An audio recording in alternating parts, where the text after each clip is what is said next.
because they were in the middle of the Sahara Desert, and Europeans tend to not like to be in conditions where they don't have all the perks that go with staying there. And Mauritania is an extremely difficult environment to stay in. And like Suleiman Yang, Dr. Suleiman Yang says, you know, thank God for the malaria mosquito, because it really helped the West Africans out a lot against these Europeans that came. Now, wherever you see the Europeans went, you will see a dismantling of the traditional Islamic education. Wherever you see them go, you will see this. Now, what's fascinating to me, I do not in any way think that Mauritania is the end-all of Islamic education. I think there are a lot of things lacking there. I really do. But, unlike other places, they have not thrown the baby out with the bathwater. You see? I mean, there's bathwater there that needs to get thrown out. But the baby's still there as well. If you go to many other Muslim countries now, it all got chucked out. And this was a gross error by the Muslims, and they were tricked. And if you study it, I advise you to read a book called Social Reform in Syria, because it explains how the Western people literally changed the whole understanding of the Syrian culture about the place of traditional knowledge in their societies.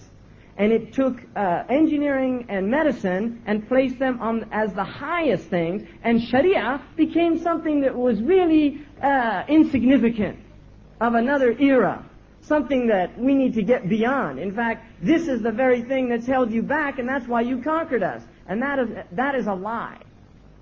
We were not conquered because of traditional education. We were conquered in spite of traditional education, and we have to recognize that. We were conquered in spite of traditional education. And if you don't believe that, you have to question yourself as to why they dismantled our universities one by one until the last one fell in 1938 in southern Morocco, in Marrakesh. You can see this. It was systematically done.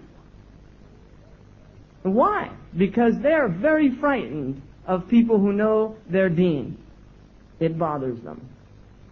Now, just to look a little bit about the irony, really, of all of this, is that the Western university system is literally stolen without any credit from the Islamic system of training individuals. And these studies have been done extensively by several Orientalists of the later periods. The early Orientalists admitted there was some influence. They did not want to admit the extent of the influence, because it's very unnerving when you're attacking a people, calling them backward and barbaric, and then having to admit that in fact the reason that you have become civilized and humanized is those very people. That is problematic. If you have to admit that the reason that you take baths is because of Muslim cleanliness, that the reason that you have gardens to enjoy is because of Muslim love of reminding themselves in this world of what we expect in the next world. Because gardens are uniquely Eastern and Western Islam phenomenon. You find them in Asia also, amongst the civilized Asians, because the Asians were far more civilized than the Europeans. Gardens do not show up in Europe until they conquer Andalusia, where suddenly these Europeans walked into these houses with flowers all over the place and said, this is nice. How'd you do that? It's called cultivating your garden. Right? They never thought about it. They used to throw their garbage. Garde des loups means watch your head from the feces that they used to throw out of their windows. The plague that happens in Europe is a result of this. Now, we don't know our history. And if people who don't know they've done anything, like Malik Shabazz said, will never be able to do anything. If you don't know you've done something, you can't do anything. You have to know your history in order to become people of history. In other words, in order for those who come after us to say, those are great people, you have to know that those who went before you were great people as well. And we have to inculcate this deeply in the minds and hearts of our youth. We have to recognize that we are from a great tradition. We are from a tradition of thinkers. Fakhruddin al-Razi says in one of his books that he met a Christian, an alim from the Christians, a scholar. And he started talking to him about what he believed, and he said the man didn't have any foundation for speaking.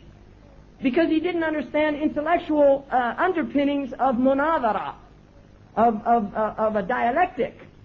So he said to this Christian, he said, listen, I want to teach you one thing. And this is it. It's a qaida, aqliya. I'm going to teach you this. And he said, the qaida is this. The rule is this. If you have a dalil, then you have to have a madlul.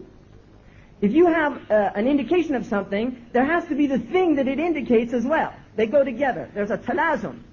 But if you don't have the dalil, it doesn't necessarily mean you don't have the madlul. In other words, if you don't have the indicator, it doesn't necessarily mean the thing indicated doesn't exist. An example. The world indicates Allah subhanahu wa ta'ala. If there isn't a world, that doesn't mean there's not Allah subhanahu wa ta'ala, because Allah was before there was a world. So he explained this to this man and he said, عَصُرَ عَلَيْهِ كَثِيرًا فَلَمْ أَزَلْ مَعَهُ حَتَّى فَهِمَهُ. He found this very difficult to comprehend. So I really worked on him until he finally got it. And at the point he got it, I said to him, let me ask you something. Why do you say Jesus is God? He said, because أحيا الموتى. He brought the dead to life.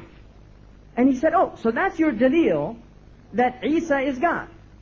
The madlul is that he's God because the dalil, he brought things to life that were dead. And he said, yes. And he said, well, that means then that you have to say Musa is a God also, because Musa threw down a staff that was an inanimate object and it became a living snake. And he said, no, we don't say that. He said, well, why not? Didn't you agree with me that this is a sound intellectual principle? And he said, well, I'm getting confused here. فَبُهِتَ الَّذِي كَفَرَ. That's what he says. Imam Fakhr says, بُهِتَ الَّذِي كَفَرَ. He became, because he won him over. And all at that point, he just has what's called juhud. He has juhud. He can, now at that point, he'll reject it, but he knows it's true. You see, this is juhud, and this is the essence of kufr. Now, Imam Sanusi, commentating on this story, says, the Christians really have the most difficult time understanding things. So how is it that these people who couldn't understand something, and he was one of their scholars, how is it now that they are teaching fuzzy logic, that they teach you Boolean logic, that they teach you these aqliyats?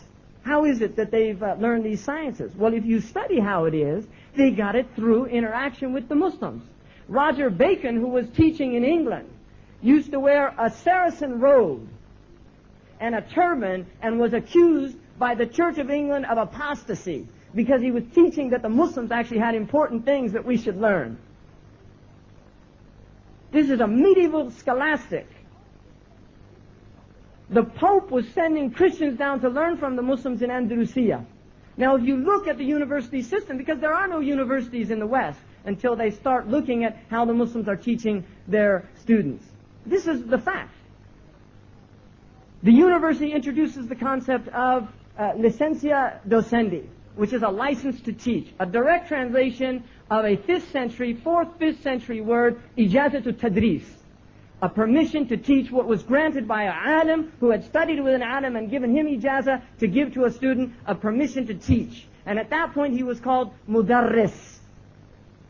Doctor, is in fact someone who had the license to teach.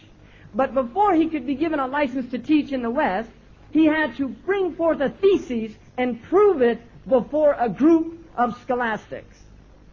Now, where did they get that?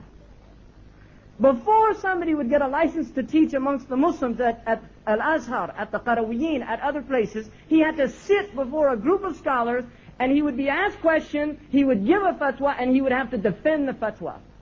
And if he couldn't defend it, he would not get an ijazah to teach, because he was not considered of a level in which he could teach people. You can see, this is rife. The chair, they call it the chair of a department. Where did they get that from? They're all sitting in chairs in the university. Why call the professor the chair? Because in the Muslim world, the student sat on the floor and the teacher sat on the chair. And so you had the chair of Nahu, Kursi al-Nahu, Kursi al-Fiqh, Kursi al-Qira'at, Kursi al-Tafsir, Kursi al-Hadith. And on. I could go on and on. Graduation. Where do they get this gown from? because it looks a lot like what our scholars wear in the Middle East.